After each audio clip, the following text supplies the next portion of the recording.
Hey, what's up everybody, this is Muth24, and today I'm continuing my look at the mobile suit that might be the real star of Zeta Gundam, the Hyaku Shiki.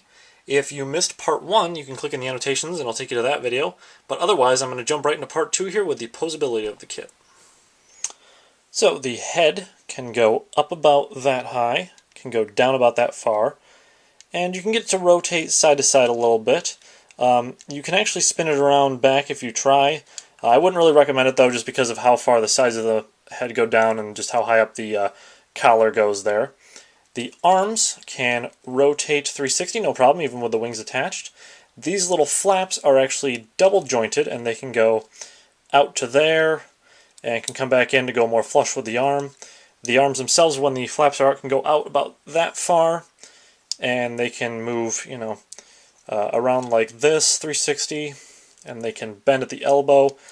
And if you get the bend to work just right, which is not what I'm doing right now, there you go. You can get a decent fold out of it. It's not going to go 180, but it's going to go a little bit further than 90, which is kind of nice. And then the wrist will rotate 360, will wiggle on the joint there, and the shoulders can also kind of move back and forth like so. The wings have a ball joint here that allows them to rock back and forth and spin like this, and then you also have a hinge here that allows it to go back like that, and even forward a little bit, although I don't really know why you would want that, because it just looks kind of weird. The skirt armor goes up and down in the back there, and then these little hinges here can open up to give you access to the beam saber handles, which are also in gold. The torso can just kind of rock around a little bit there. It's not a bunch of motion because this waist unit comes up pretty high, but you can kind of get them to go back and forth a bit if you want to. The side skirts can go out about that far. The front skirts can go up about that far. And then with those, being able to move like that, the legs can go about that far forward, can go about that far back, which is actually further than I expected, can go out to the sides about that far, and the legs can also bend at the knee almost 180, not really quite there, but it's a decent range for, I think, the age that the kit is. The feet can go down like that, can go forward like that, and there's a double hinge system there with this piston moving up and down. You can get them to kind of rock side to side like that, angle around, although you're not going to be able to get them to go 360 because of the way that the joints are constructed there. Now you can open the cockpit by sliding these pieces off to the side, and then you've got to reach your thumb down in there where there's a little bit of a dip, and then you can see the red pilot figure for Char inside of the cockpit there. You also get two different sets of hands with this kit. And what's kind of odd about it is, you have the standard, like, trigger finger looking hand here, but instead of it being, a trigger finger split and then a ball joint thumb, it's just the hinge here for all four of the fingers and the thumb doesn't move. And the same thing goes for the open palm hand, just one hinge and one solid thumb there, which this one's meant more for the beam sabers. Now, you really can't get him to hold onto the beam sabers with the rifle hand. You're going to have to switch them back and forth. But the other thing that's kind of weird about it is that if you want to switch the hands, you only have one set of these, like, hand covers here in gold. So to switch the hands, you're going to have to pull the cover off of there and slide it over the other hand. And it just kind of sits there loose. It's not that hard to do. It's just kind of odd that they didn't include, a second set of hand covers for the kit.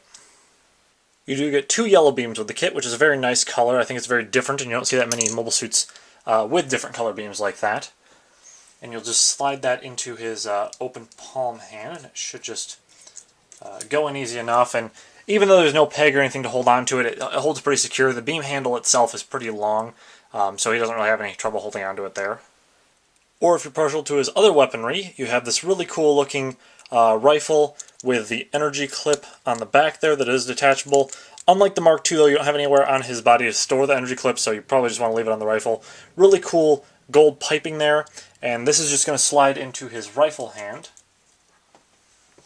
like so, and he holds onto that pretty well.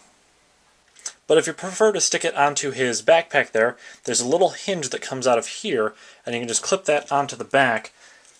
And when you spin it around, there's 2 slots here and there, and you're just going to press it down into whichever one you prefer there. The only thing that I'm a little concerned about every time I do this is that hinge is kind of, I don't know, just small, and I'm afraid that it's going to break one of these times. So I would, suggest you be careful when you're putting that onto the kit.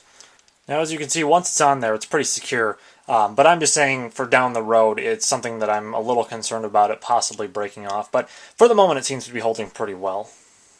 And finally, you do get a beam bazooka, which this clip can come out of the bottom there. It's kind of cool. Again, nowhere to store it on the mobile suit, but it's just kind of cool to have there. And then this can also go into his arm, but the way it's designed, you actually have to slip it underneath his armpit there, and then he holds on to it just fine. And as you can see here, there's also another clip to put that onto his backpack if you want to do that instead. So, can I recommend this kit? I'm going to say with absolute certainty that yes, I can. It's an older kit, and it's definitely not going to stack up to some of the newer kits, but you get a decent amount of weapons and accessories with it. You get some decent poseability for the time. It looks really cool. There's only a very few flaws that I could find with it. And I think if you're a UC fan or a Zeta Gundam fan, this is really going to be a great kit for you. Especially if you don't mind the fact that it's a little bit older. It really comes out the most, I think, when you have it on an action base, and with it next to the other 2 lead mobile suits from Zeta Gundam, it just looks great. So that pretty much wraps up this review, and with that, I will see you guys next time.